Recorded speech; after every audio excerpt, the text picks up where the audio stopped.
Where's this out? And okay. Would it help you over this? Would that help? Yes, okay. It is used to treat migraine headaches. So blood flow to the brain, which one is going to prevent vasodilation to the brain? What receptors are going to cause vasodilation to the brain? Beta 2s. Which one of these blocks beta 2s? Propranolol. Propranolol also is lipid soluble and gets in the brain. So propranolol is the one that's used to treat migraine headaches. This diuretic inhibits the sodium, potassium, chloride transporter in the loop of Henle. So let's say loop diuretic. So which one of these is a loop diuretic? Bumetanide. Bumetanide, furosemide, furosemide, and the chronic acid, those are the loop diuretics. Bumetanide, that's E. A potassium-sparing diuretic that antagonizes the aldosterone receptor. There's two of them. What are they? Spironolactone and eplerenone. So spironolactone's not on here. Is eplerenone on here? Yep, it's right there. So eplerenone, yeah.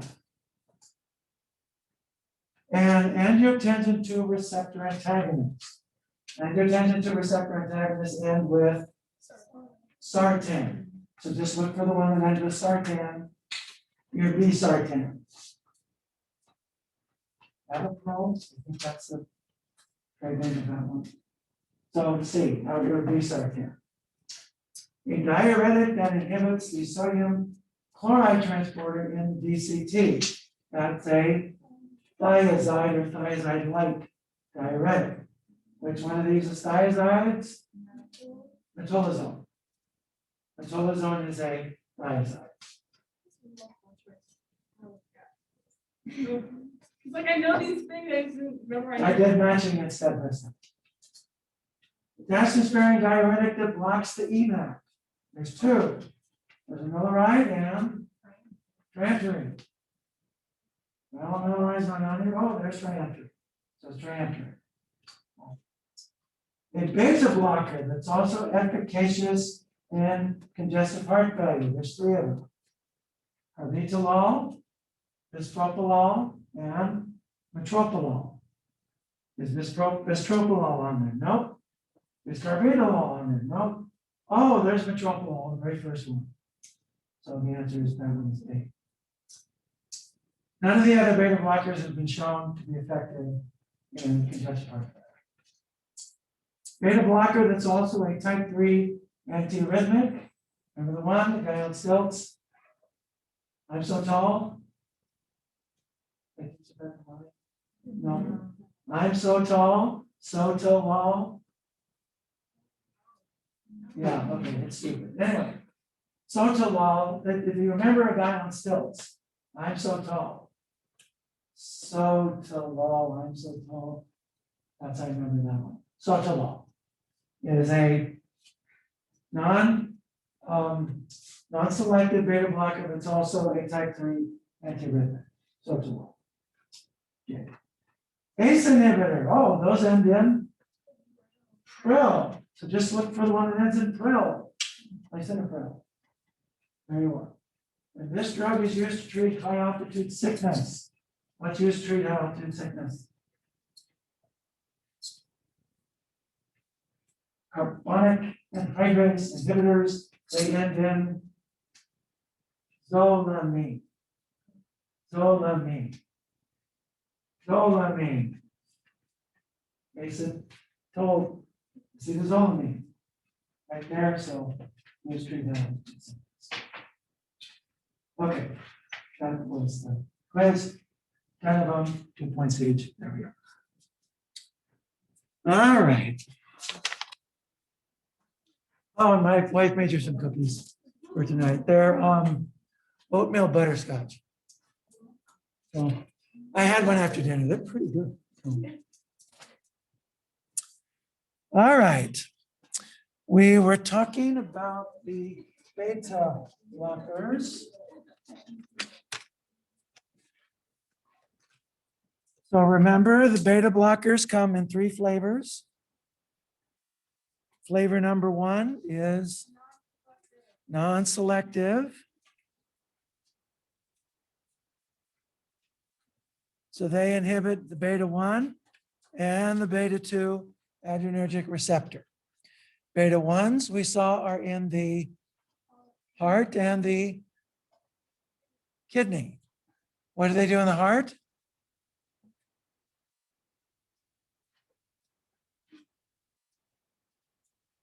They increase cardiac output. That's in the heart.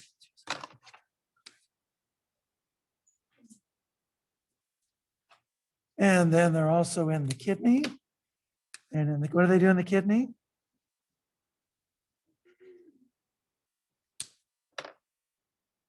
There you go. Say it again. There you go. They stimulate the release of renin. Right.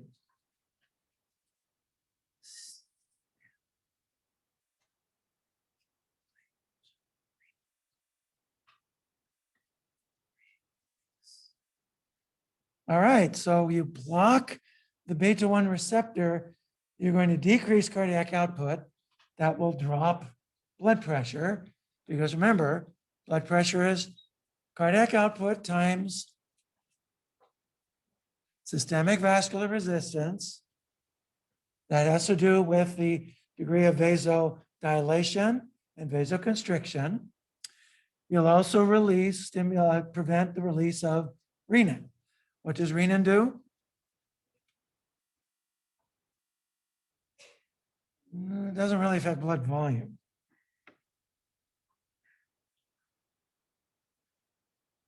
Renin is an enzyme. What's its substrate?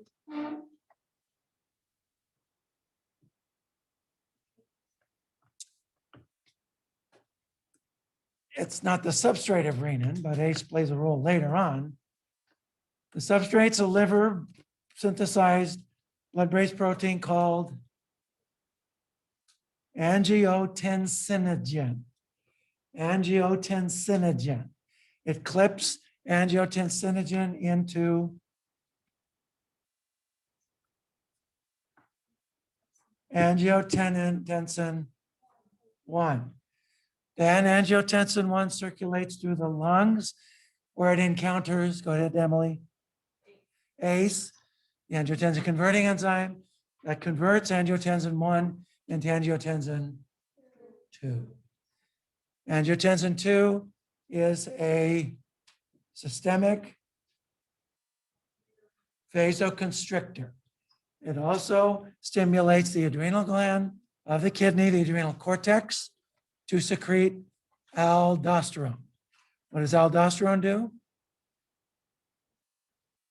Retains sodium. Retains sodium. So as you retain sodium, cells will give up more water. You'll have more extracellular water.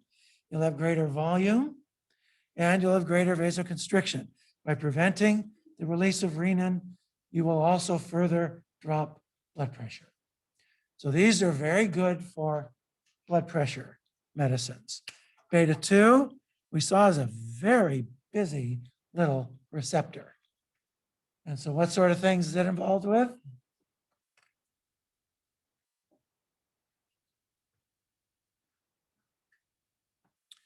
Can you please say that again?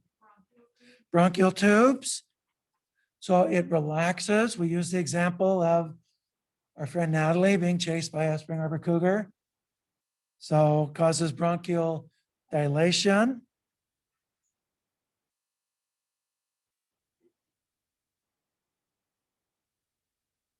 So it's in the the smooth muscle that surrounds the bronchial tubes of the lungs.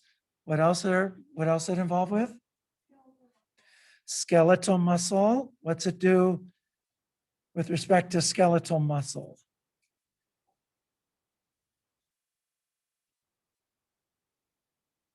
Sorry? It causes vasodilation.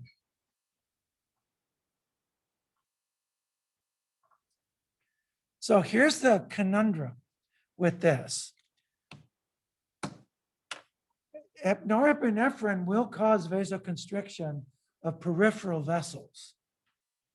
So for example, have any of you done this in the winter in Michigan? Some of these people cut a hole in the ice and then jump into the water to show how tough they are. Yeah, polar plunges. Any of you, it's a way to raise money. I know sports teams have done it. High school sports teams have done it. Have any of you been brave enough to do it? Okay, Karis is looking at me as if to say, nobody's crazy enough to do that. Yes, people are crazy enough to do that.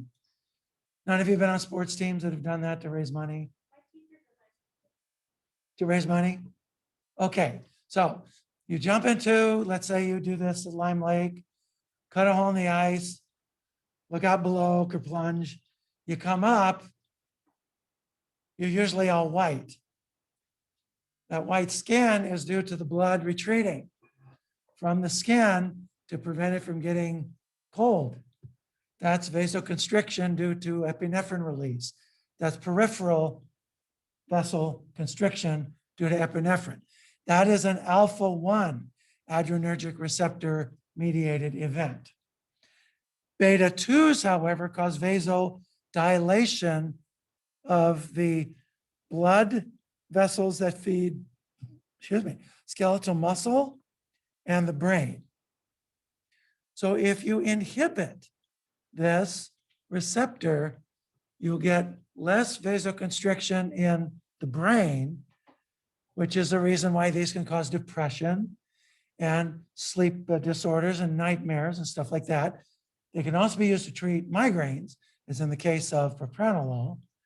And also you'll get some fatigue because of decreased blood flow to muscles. So epinephrine causes some vasodilation, but lots of vasoconstriction. Okay, what else do these receptors do? They're in the eye. In particular, in the ciliary body. I'm just going to say CB. I know that sounds like Charlie Brown, but ciliary body. So they cause increased secretion of aqueous humor. Therefore, you can use them to treat glaucoma, can't you?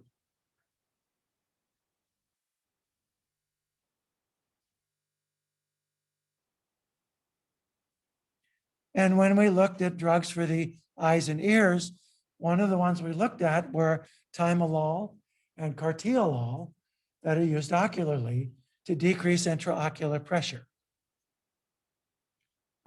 What else do they do?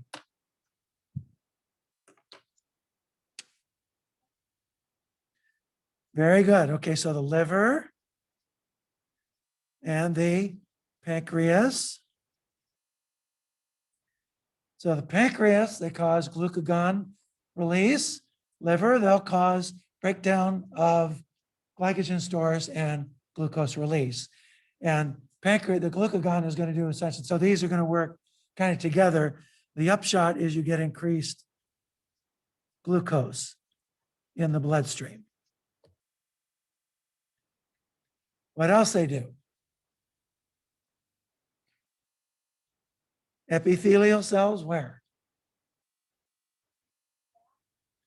Okay, endothelial cells, I think you mean, right? Okay, no, don't you apologize.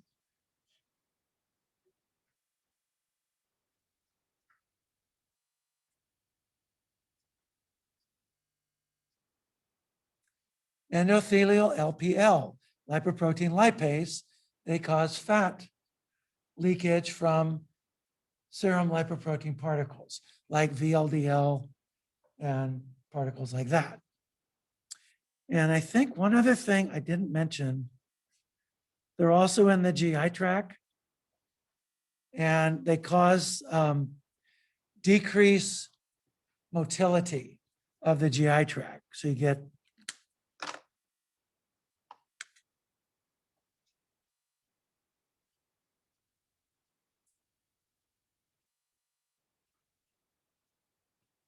so very busy receptor. Very busy receptor. So side effects then of these drugs may include bronchospasms, exacerbation of asthma. Therefore, they're contraindicated in chronic obstructive pulmonary disease and asthma. Do you guys remember we talked about COPD last year? Do you have any flashes of memory of that? You see COPD mainly as smokers, long-term smokers. You'll get fatigue because of decreased blood flow to the muscles.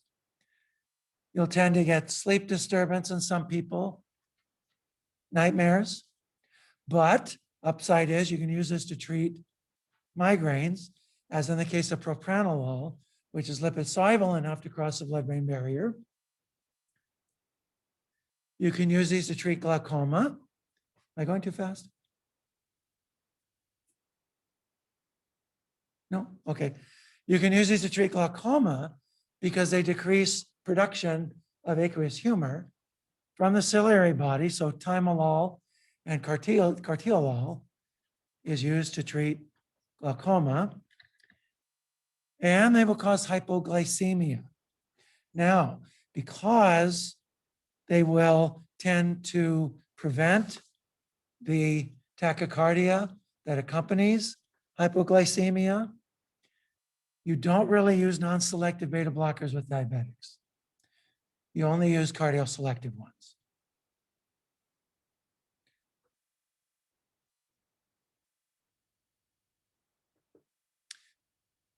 They'll tend to raise serum triglyceride levels.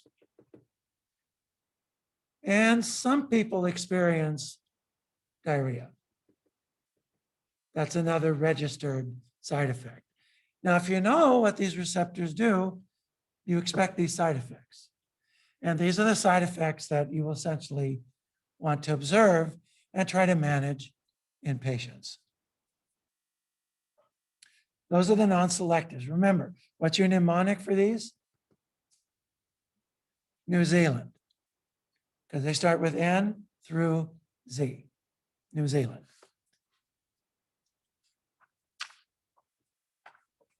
All right, any questions about non-selective beta blockers? Then we have the cardioselective. What's our mnemonic for these? Armadillo, they start with A through M. These have a much higher affinity for beta 1 than they do for beta 2. They will only inhibit beta 2 at high dosages. Because these predominantly inhibit beta 1, you'll have decreased cardiac output. You'll have bradycardia. You'll have some fatigue. Oops.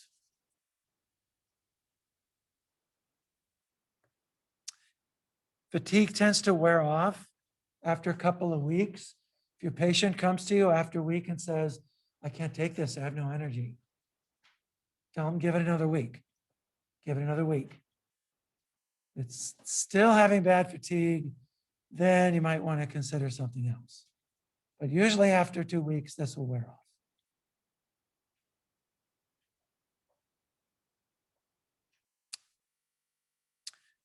So these are safer for diabetics,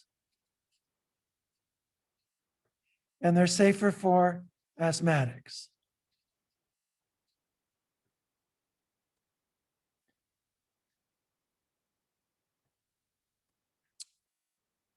Beta blockers in general are contraindicated during pregnancy. They've been linked to low birth weight. And though it's controversial, they've also been linked to an increased incidence of cleft palate. But low birth weight is pretty well established, so they are not used during pregnancy. And did you get my email about ACE inhibitors, ARBs, aliskiren in pregnancy? You never use those during pregnancy. They have an established link to birth defects. So you never use those during pregnancy.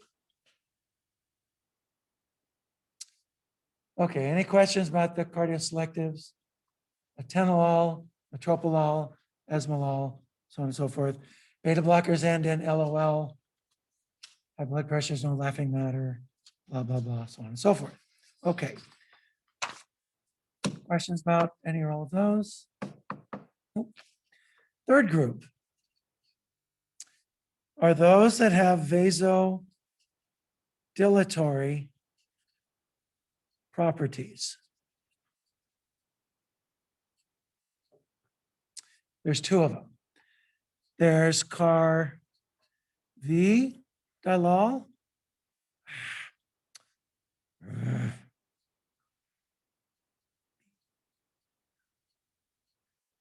Carvedilol and labetalol.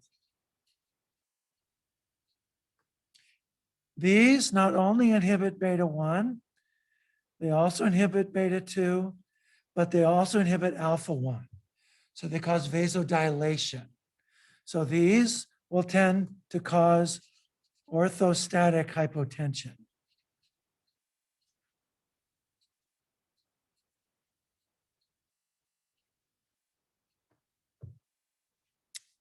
Now, carvedilol is extremely useful for congestive heart failure. Has a demonstrated efficacy in congestive heart failure. Decreases both preload and afterload. Labetalol is the drug of choice for chronic hypertension during pregnancy. It's safe during pregnancy. It seems as though the alpha-1 inhibition causes vasodilation, so you get enough blood flow to the baby for the baby to be safe. So this drug has an excellent track record in women who are pregnant. Labetalol also comes in an IV form, and it's used for hypertensive emergencies. Some of you, in fact, may have seen this in your clinical trials, maybe, or when you do ER, you'll see this. You'll see this.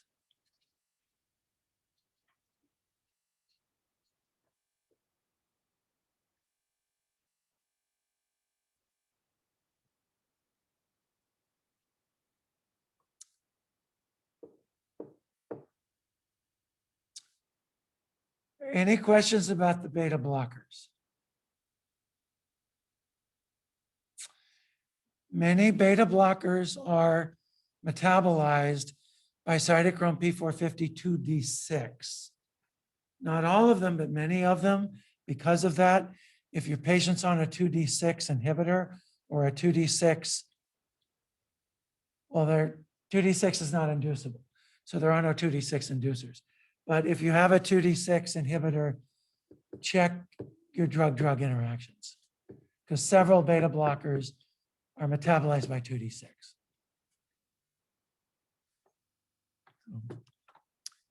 CYP2D6 DDIs. So check for DDIs. That's a D, not a P.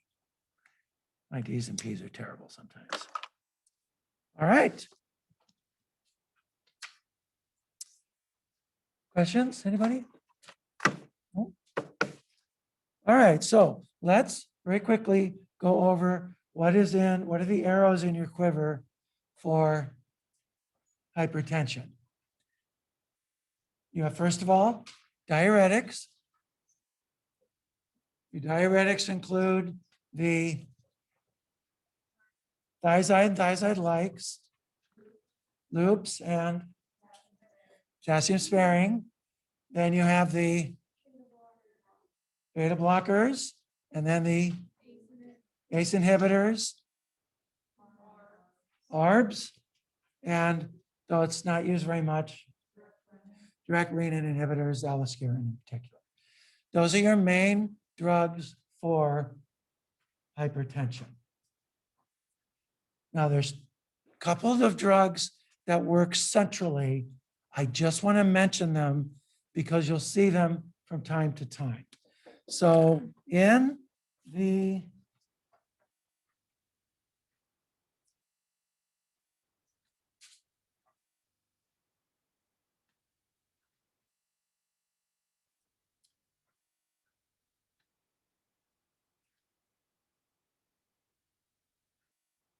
come on, you can do it. All right, so in the hypothalamus, you have this nucleus called the paraventricular nucleus. The paraventricular nucleus is the origin, essentially, of your autonomic nerves, in particular, your sympathetic nerves. So this sends connections to several different nuclei. Now, I don't want to belabor the neuroanatomy here. The point I simply want you to see here is that these nerves go down the spinal cord, and then they're going to synapse with the preganglionic neurons or cell bodies in the thoracic and lumbar spine. These particular neurons can use norepinephrine. So some drugs can enter the central nervous system and inhibit the sympathetic nerves in the central nervous system. These are called central anti-adrenergic drugs. Central anti-adrenergic drugs. Let's take a look really quickly how they work.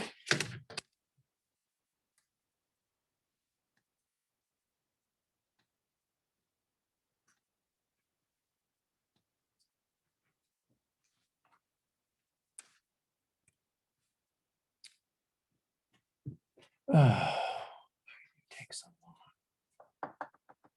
I think it's a recording. The recording just really slows this down. There we go. Now, we've talked about beta 1 receptors, talked about beta 2 receptors, and we've talked about alpha 1 receptors. What about alpha 2s? Alpha 2s are regulatory. And here's how they work. This is to remind you of how the alpha 2s work. So if this is a synaptic bulb, you have in this synaptic bulb a voltage-gated calcium channel here.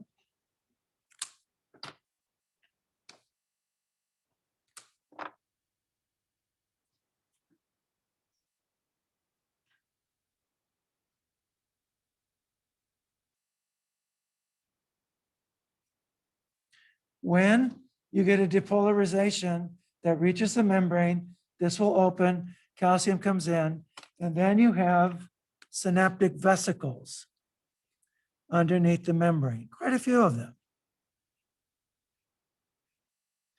And these are filled with, in this type of neuron, this would be one of these central nervous neurons. These are filled with norepinephrine. And there are other membranes here, and this essentially would be the membrane of the postsynaptic cell.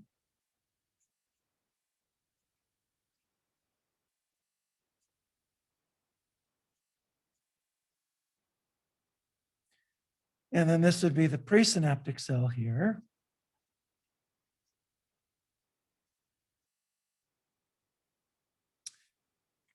When norepinephrine is released, it falls into this space here. What's the space called? You got to speak up. I can't hear you if you mumble. I just can't. This whole thing is a synapse, but the space is called the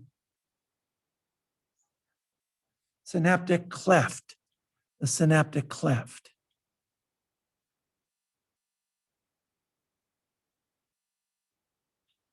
Now, when norepinephrine is released into the synaptic cleft, there is a receptor right here.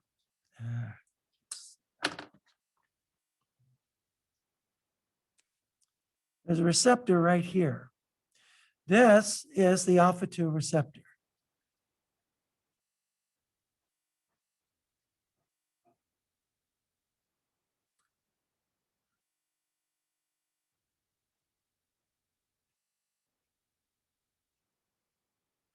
When norepinephrine binds this, it prevents more norepinephrine being released. So this is going to prevent this cell from overdoing the norepinephrine. It's also going to prevent this cell from overdosing on norepinephrine. Norepinephrine is also recycled by a norepinephrine reuptake transporter. This norepinephrine reuptake transporter, this is inhibited by cocaine. So cocaine floods the sympathetic nerves with cocaine, hence the really high heart rates, really high blood pressure that you get with cocaine intoxication. Now, if you design a drug, therefore, that binds this receptor and activates it, you'll prevent the release of norepinephrine. And these drugs that work centrally are alpha 2 agonists. Alpha 2 agonists. So they bind the alpha 2 receptor, they prevent the release of norepinephrine by the presynaptic cell so that you have less norepinephrine that's able to bind the adrenergic receptors in the membrane of the postsynaptic cell.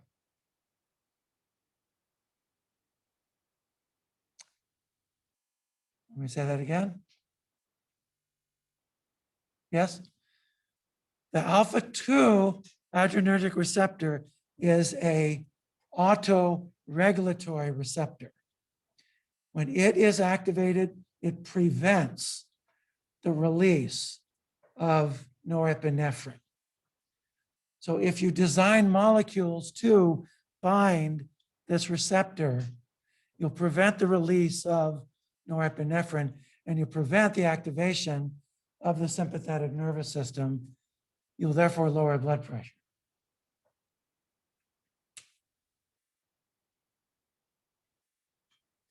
And there are a couple of drugs that work by binding the alpha 2 receptor. They're alpha 2 agonists.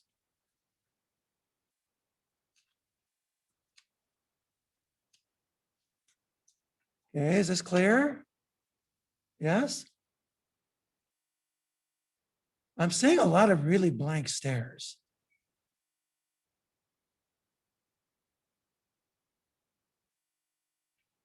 Tell me how to make this more clear, because I'm seeing just some, I don't know if it's been a long day or just seeing some very forlorn looks here.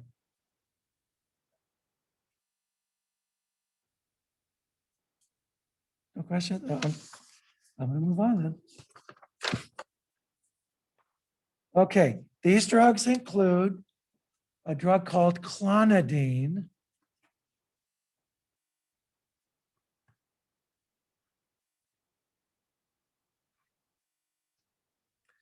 Another drug called methyl-dopa.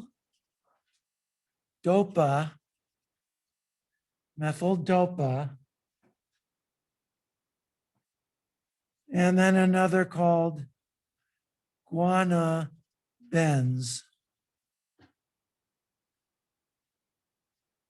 Now, clonidine is usually not used for blood pressure because these cross the blood-brain barrier. So these tend to cause respectable sedation. Because they cross the blood-brain barrier, some people can experience depression.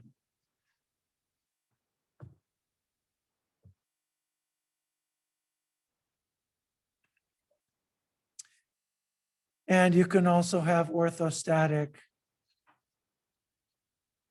hypotension.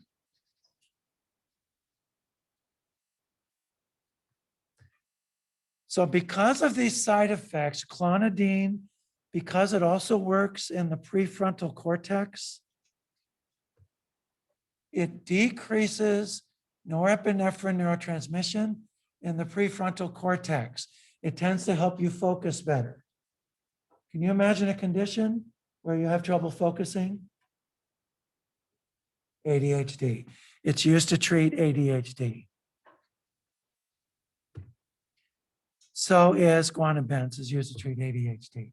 They're not first line, but they are second line, and some people do benefit from them.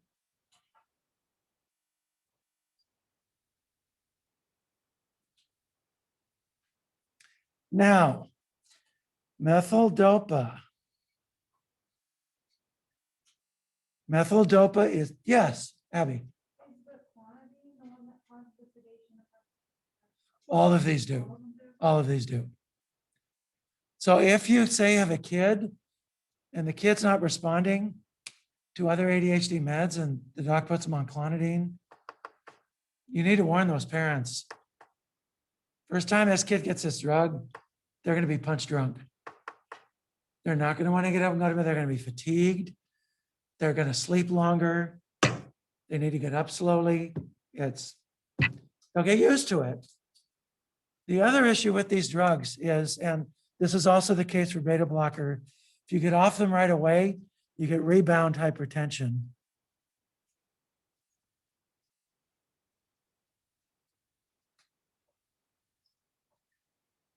You never stop these drugs right away. You always stop them with the clinician who'll step you off them. This is also the case for beta blockers.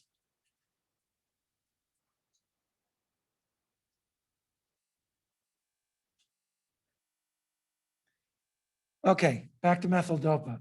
Methyl-dopa is safe during pregnancy.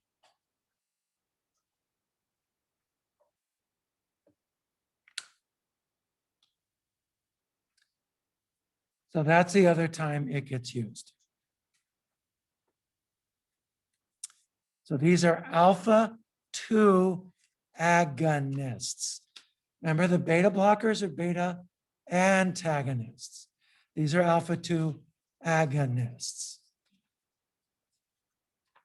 All right, one last group of drugs for hypertension, and then we're good to go, but it's break time.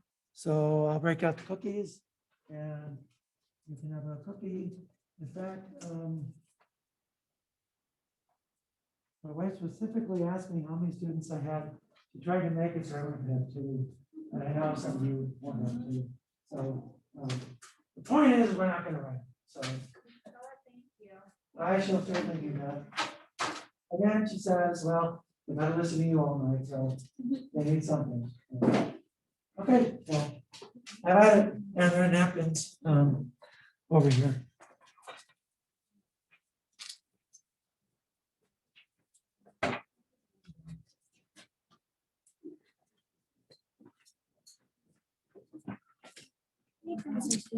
Yeah, you can turn it in. Thank you.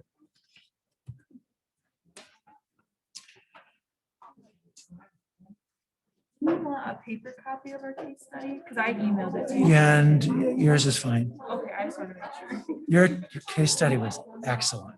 Really? Excellent. Oh, thank you so much. It took You me- hit all the right points. You didn't belabor things. It was really good. Thank you. I Really appreciate good. It took me quite a while. Thank you. How do you want me to do the sources for it? Because a lot of it I felt like was from notes and then from last night. What I had wasn't really looking up and You don't know how to cite the sources, no, I'm or saying like how I don't know, do you want me to have sources if it's just from the notes and from if it's just from the notes, then you don't need sources. If it's something outside the notes, then you'll cite it. because it's just from like discussion last night and then Yeah, then you don't need to source it. all right. Yeah. Yeah.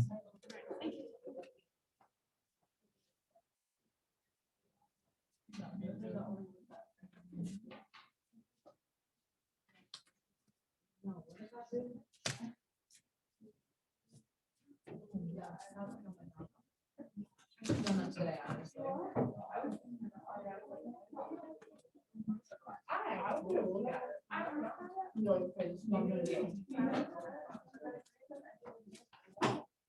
know. I got one.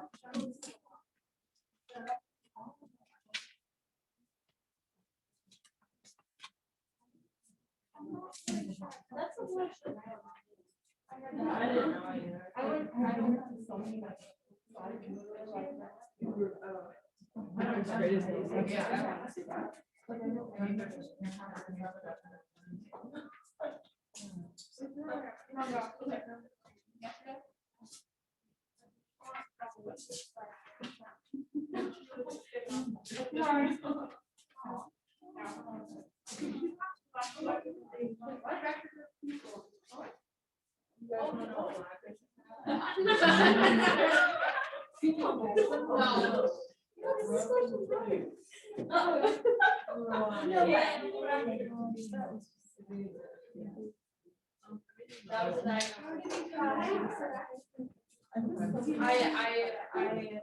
I acted it out. I don't know.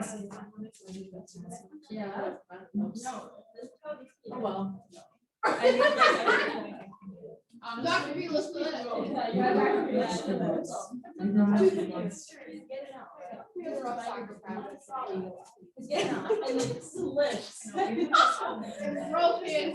Broke it. Oh, broke it. Yes. Broke it. You have to touch. No, it's not. He's broken the beat in it. He broke the beat in it. Straight up broke it.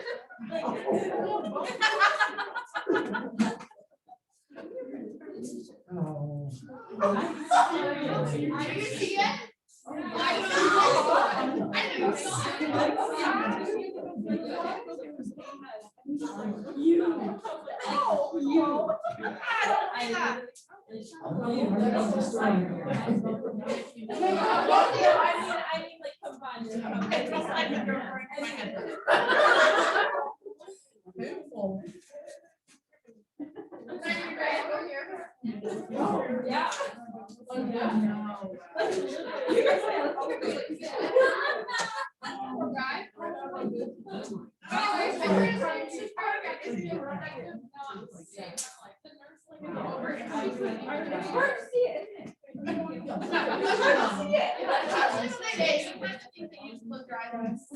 I followed the river.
I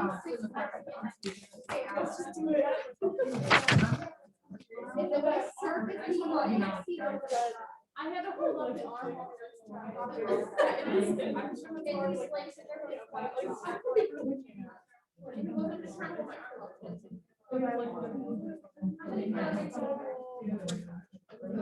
Oh, terrific, thank you.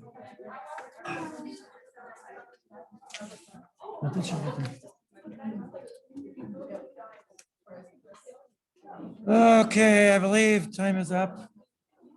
Go ahead, grab another cookie. If you want another cookie, feel free to have more cookies, yeah. And let's go ahead and resume. Apparently, the sheet did not include any calcium channel blockers. And I am heartily sorry about that.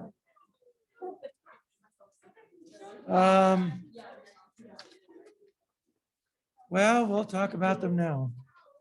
Yes.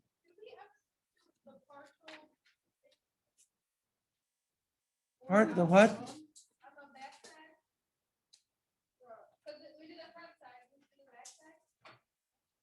The partial agonists that have ISA activity. Intrinsic sympathomimetic activity. Right, so there are two partial agonists. There's pendolol and acetobutolol. And acetobutolol is especially useful if you're using it to treat angina. And a beta blocker makes the heart rate too low, then you can use acetobutolol quite effectively. Pendolol, again, is if you need a non-specific blocker, but you want some with a little bit of activity because the side effects of the others are just too much. Those are the partial agonists. So they bind, they activate with the receptor just a little. Just a little. Yeah, Margaret? Alpha ones I'll get to after the calcium channels. Alpha ones are not used for blood pressure anymore. You become resistant to them, but they do have a role in BPH and also for PTSD, and I'll get to that. Okay, so the calcium channel blockers come in two groups. There is the dihydropyridines, which we'll abbreviate DHPs. So these inhibit the L-type calcium channel. Remember, the L-type calcium channel is voltage gated. It's a voltage gated channel. That's a V.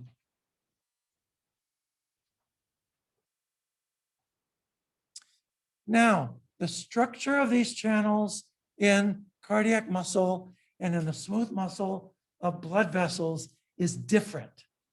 Therefore, pharmacologically, these two groups of calcium channel blockers will affect those two channels differently. The dihydropyridines are going to affect mainly blood vessels. So they cause vasodilation.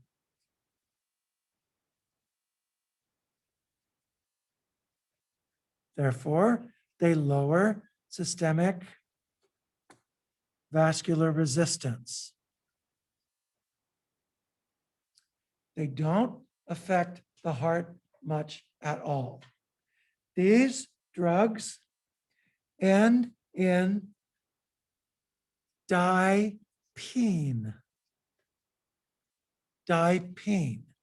If you see a dipene, it's a DHP. So these DHPs are used for hypertension.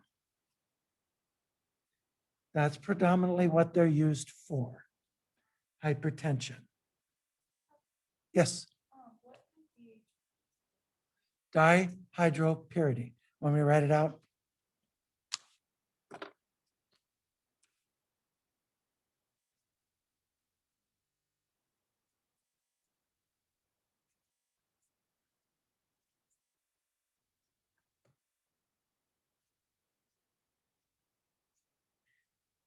So the DHPs lower blood pressure. They lower blood pressure by causing vasodilation.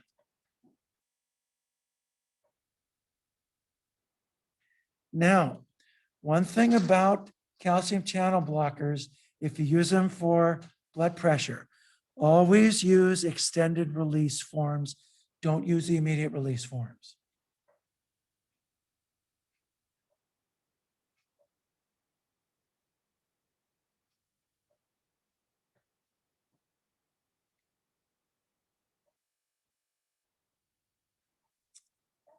Yeah.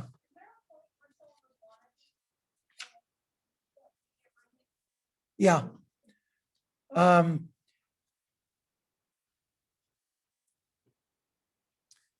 There's one, well, I run out of room here. There's one, excuse me, DHP, it's called isradipine.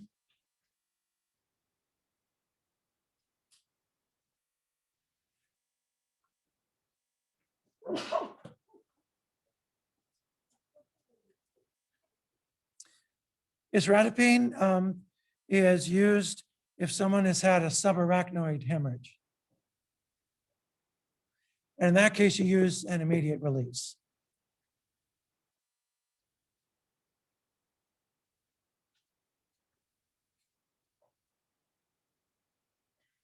So subarachnoid hemorrhage, you get that thunderclap headache because the arachnoid mater starts to tear away from the dura mater because fluid is starting to leak into it because some of the vessels have become compromised, either because of trauma or because of chronic hypertension or, whatever. So this one is used, and that one you'd use an immediate release in that case. But usually for that, you use an IV form. You use an IV form. So these, there is lodipine.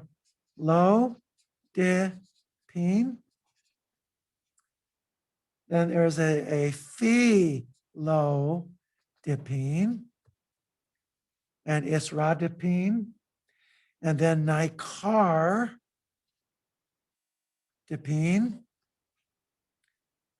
nifedipine, and then a nisoldipine. Now, these drugs are safe during pregnancy, but the one that's usually used is nifedipine.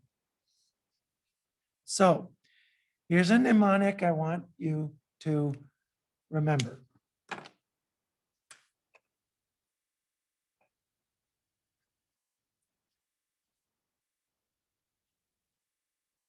Hypertensive moms love nifedipine. So N is for nifedipine. L is for labetalol. M is for methyl dopa. And H is for a drug we've not yet talked about, but I'll just introduce it to you right now. It's called hydralazine.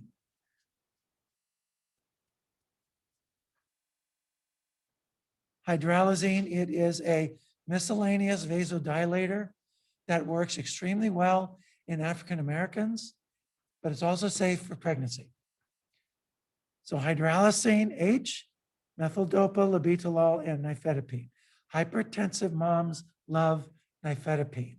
That's how you remember the drugs, antihypertensives that are safe during pregnancy. And these end with dipene, dipene. So think of dipene, 2 pine trees, 2 pine trees. Amlodipine, felodipine. Oh, hydralazine, which is right here. Methyl dopa, which we already talked about. That is a central acting anti-adrenergic. It's a alpha-2 agonist. Labetalol, that's a beta blocker, but it's one with vasodilatory properties. And then nifedipine. These are the drugs you use for pregnant women that are safe to use. Others, other calcium channel blockers, other DHPs have been used safely. But FDA has basically said, we want to use nifedipine because that's one of the best track records.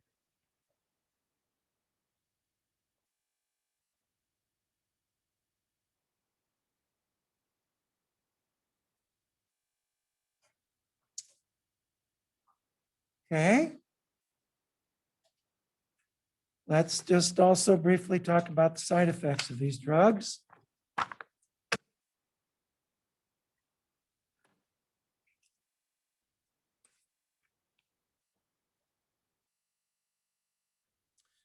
Okay, because these cause vasodilation, they can cause headaches. Now, the headaches will tend to go away. Some people, they don't. So headaches, at first, that tends to be quite bad when you get your first dose. They tend to go away, but this is pretty common. Pretty common. Next one that also tends to go away, but it's pretty common in the first dose, is dizziness. So, piece of advice to patients, when they start these meds, tell them to not operate machinery. Tell them not drive. So start it on a weekend when you're not going to drive. And then hopefully by Monday, you'll be, the dizziness will have abated.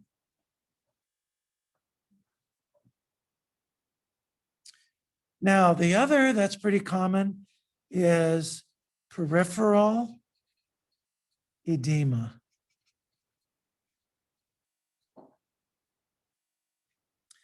And peripheral edema is more common in women.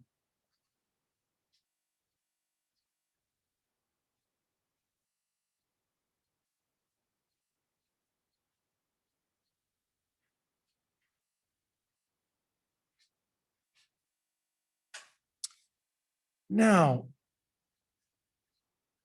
with vasodilation, you get reflex tachycardia.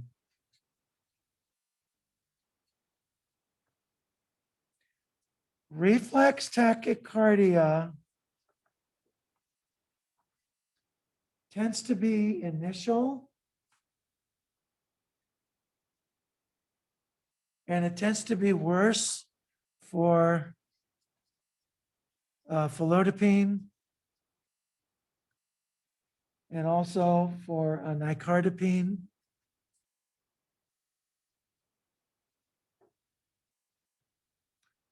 And also for nisoldipine.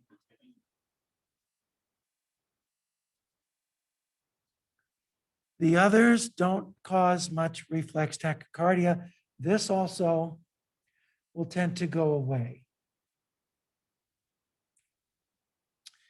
The other is flushing. Again, that's a result of the vasodilation.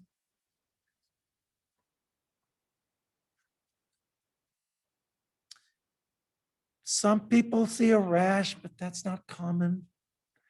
So let's just say rash and put that just kind of in parentheses. And then one side effect you see with long-term use in some people is gingival hyperplasia. What's hyperplasia?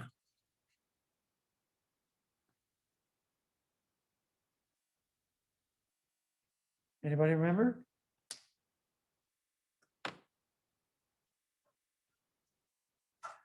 Overgrowth of the gums. Overgrowth of the gums. In some people, that can be pretty big deal. Others, it's not that big a deal. So this can be an inconvenience.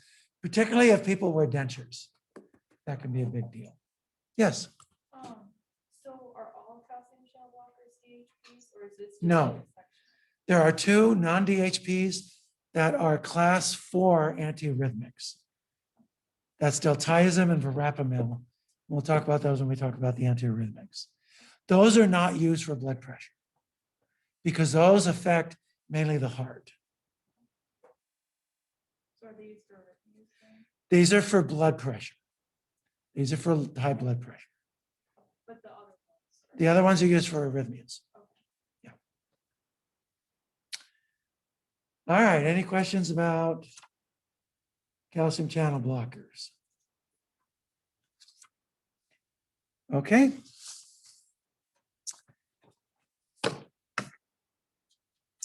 Well, crack your knuckles and jump for joy. We finished the antihypertensives. Now we get to do something even more fun. Heart failure. You don't know how to do that.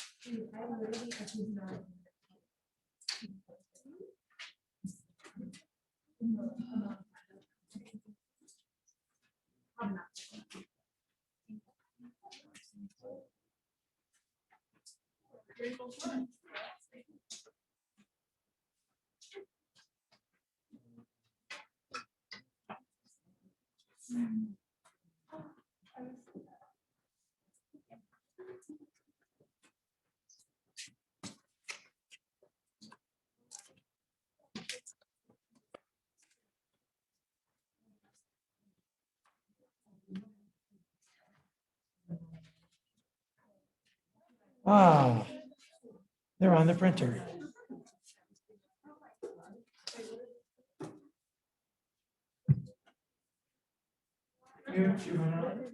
And how many more?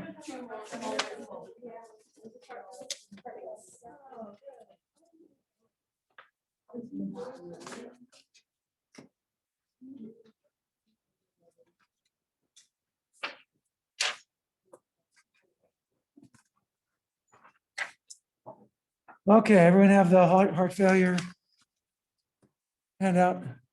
The antiarrhythmic one, I think the rest of them are on the printer. I'll get those in a bit. Okay. Now, what is a characteristic of heart failure?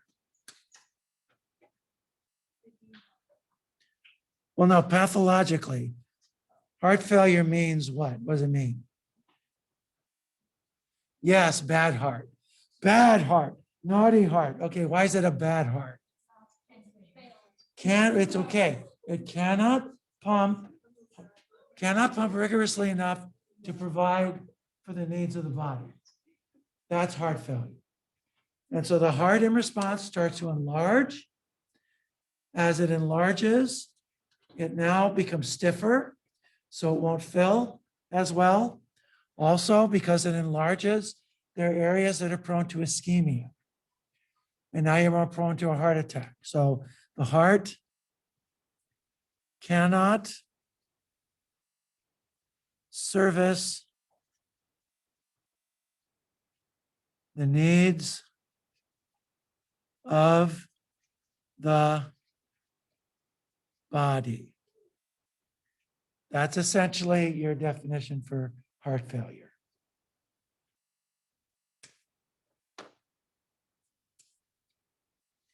All right, so here's essentially how you are going to address heart failure. The first thing you need to do is you need to take the pressure off the heart. You want to try to prevent remodeling.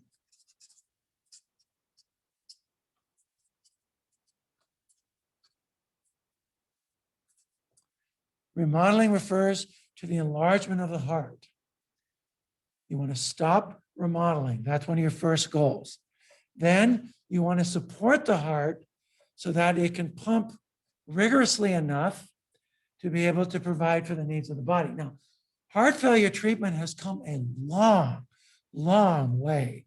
Heart failure used to be You got heart failure, grab your ankles and kiss your butt goodbye. That was essentially just, no, I'm serious, just 20 some odd years ago when you guys were born. That was a prognosis for someone with heart failure. And it was grim. It was very, very grim. Now the treatment of heart failure is much better than it's ever been. So first thing usually you're going to do for someone with heart failure is you're going to put them on a beta blocker, but it's a beta blocker for which you have evidence that it'll work. So bisoprolol, metoprolol, or carvedilol.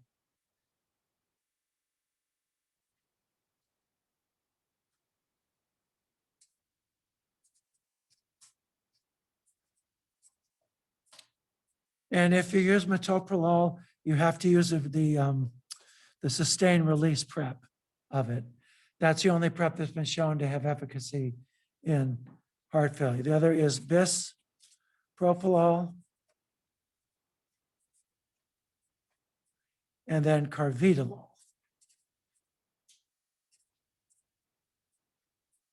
So that's thing one, is a beta blocker. Secondly, you have to inhibit the renin-angiotensin aldosterone pathway.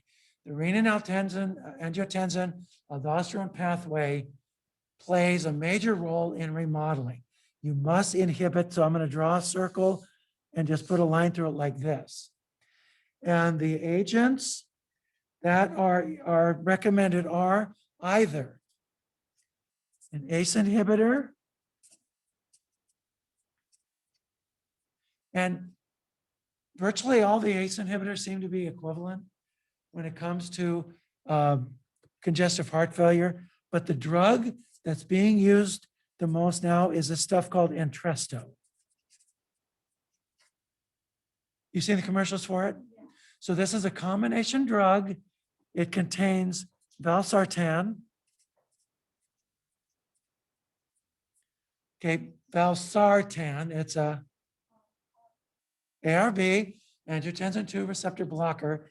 Then it contains another drug called sacubitril. Sacubitril.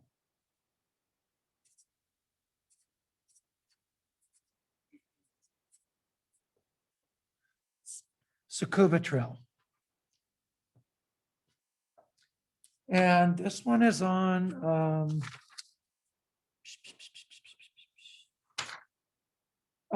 back page.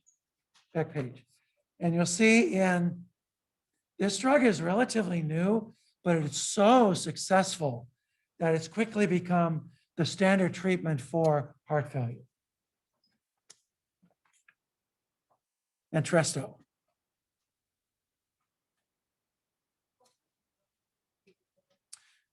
What kind of drug is sacubitril? What? Oh, sacubitril is called a neprilysin inhibitor.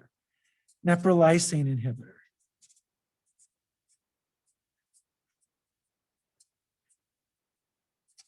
Now, you're thinking, what the blazes is neprilysin?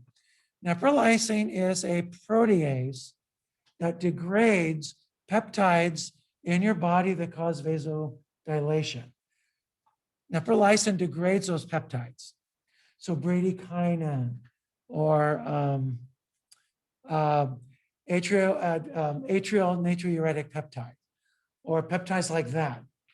Neprilysin degrades those, sacubitril inhibits them. So it potentiates the vasodilation caused by valsartan without causing, well, it increases the risk of angioedema just a little bit. But the benefits way outweigh the risks, clearly. So this drug really has become the mainstay of your treatment. Secondly, you need to decrease preload. How do you decrease preload? Water pill, diuretics. So because you are using these, one of the drugs that seems to work the best are potassium sparing, you can't see this, diuretics.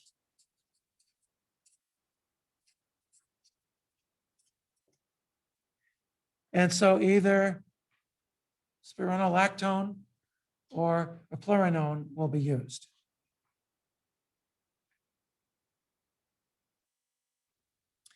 So your patient, if they have heart failure, immediately goes on beta blocker, Entresto, or if they can't tolerate Entresto, an ACE inhibitor, and a potassium-sparing diuretic. Now, further research has shown that there are a group of diabetic drugs, drugs for type 2 diabetes that are called SGLT2 inhibitors.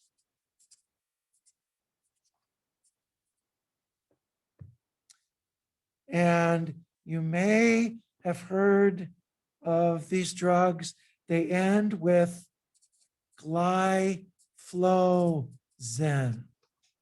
Glyflozin. So there's canagliflozin. There's empagliflozin. There's ertugliflozin. There's sotagliflozin. Trade names. Invokana. Jardiance. You've heard of Jardiance? Jardiance is this one. These are normally given for type 2 diabetes because they prevent reabsorption of glucose in the PCT. Now, if you inhibit PCT reabsorption, you lose sodium and you lose a lot of water too.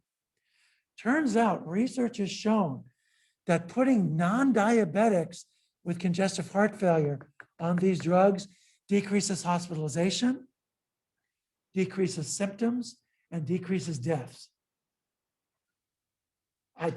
That's the unholy trinity right there. So if these decrease deaths and hospitalizations and symptoms, you're going to use them? You bet your toenail polish you are. So more and more cardiologists are starting to use these for patients with congestive heart failure. Yeah, question back there, Shay. Because it lowers blood glucose levels, sometimes substantially. So patients on metformin who just can't get their blood sugar under control, you put them on an SGLT2 inhibitor, their blood sugar goes right into the range. And these have been the mainstay. They're expensive because they're new, but because it turns out that type 2 diabetics, when they were on these, they were starting to die much less often from heart failure, and they started developing heart failure at much lower frequencies. So then the cardiologist said, we should do some clinical trials with them, and they did. And it turns out that even with patients without diabetes, these can help. Now, if your patient has diabetes, they better be on these. They better be on these. But if they don't have diabetes, it turns out they're effective for patients with congestive heart failure. Yeah, Emily. Do they keep taking their metformin too while they're on there, or do they? Yeah, yeah. These usually don't work as monotherapies. They work usually in combination with something else. And with type 2 diabetes, very often you layer drugs on. Some diabetics, they just have trouble. Others just don't take care of themselves. I'm sorry to say that. And you guys in your practices will frustrate the living bejeebers out of you. You plead to the patients, please go on a diet. Please watch what you eat, and they don't. Then others who watch every little calorie still can't control their blood pressure, their blood sugar, and it's just, you feel for them. Those are called brittle diabetics.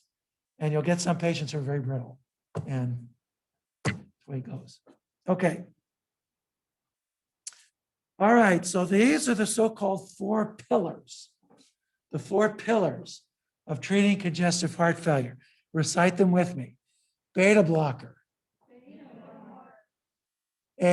Something to inhibit the renin, aldosterone system, usually Entresto.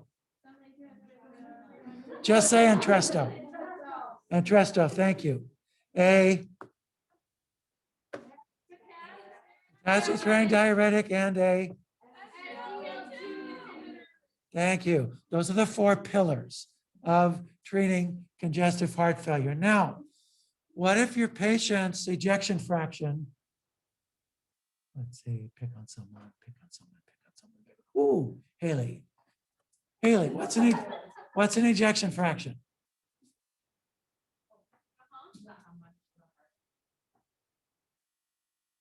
Yeah, in terms of percentage. So it's the fraction of the blood that comes in that gets pumped out. Now, what if your ejection fraction, it gets into the 30 and even below 30% range? No, that's crapola. So essentially, you need to do something to raise the efficiency of the heart. And if you get a patient, say they're unconscious, their ejection fraction really starts to go down, they start to get some sort of acute situation, can you do things to raise the ejection fraction? The answer is yes. So if you look with me, please, on your handout, one of the big drugs that's used is digoxin. Digoxin. You're right.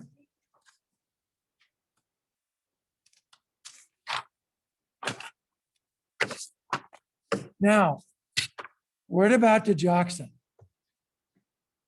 Digoxin is a pain in the butt. Digoxin has a narrow therapeutic window.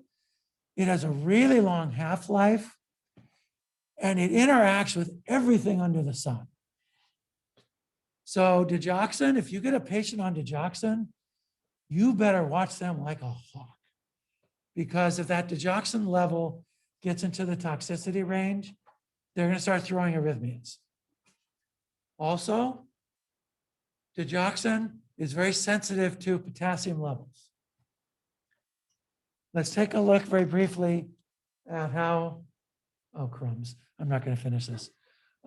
Let's look very briefly at how digoxin works. This is not simple, okay? Nothing about the heart is simple. And if any of you guys end up doing cardiac nursing, my hat's off to you. Okay, so use your imagination, pretend that's a cardiomyocyte. Now, the cardiomyocyte has a sodium-potassium exchanger. This is a primary transporter, active transporter. It's going to bring potassium in, and it's going to kick 3 sodiums out, all in exchange for hydrolysis of ATP. Now, digoxin inhibits this protein. So that means sodium levels will build up in the cardiomyocyte. Now, you're probably thinking, sodium levels build up, big whoop. What does that do for you? Here's what it does for you. You also have in the membrane a sodium-calcium exchanger. This will take sodium, kick the sodium out, bring calcium in. You get more calcium inside the cell. You release more calcium from remember, these cells have calcium-dependent internal calcium release. That's a feature that's specific to cardiomyocytes. This will cause you to contract more forcefully.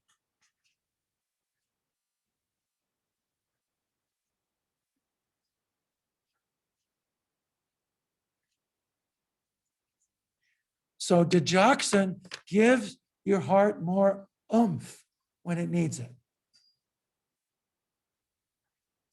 So here's your mnemonic. Think of an ox digging a hole. Dig, ox, in. Okay, it's stupid, but if you remember it, think of an ox digging a hole. The ox is giving the heart more oomph. Oomph, oomph, oomph. Okay, that's, remember, digoxin. Okay, I know it's stupid, but you remember stupid stuff sometimes, right? Now, if digoxin levels get too high, there is an antibody you can use that binds digoxin and inactivates it. It is called digoxin immune FAB, which means it's just a piece of the antibody. You give this intravenously. It's called Digibind. Works really well, works quickly too. The other thing you give for digoxin toxicity is intravenous lidocaine. Lidocaine is an antiarrhythmic, and it treats the arrhythmias caused by digoxin toxicity. Yes, lidocaine is also a topical anesthetic, but to give it intravenously, it is an antiarrhythmic. That's why you never give it intravenously for pain. Not even intravenously for arrhythmia. Okay. Next week, we'll continue heart failure, then we'll start on the antiarrhythmic. And then you want to keep the road, please do.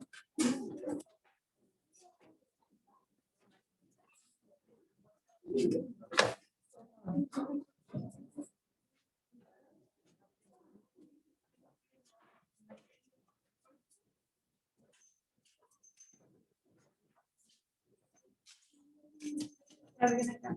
Thank you.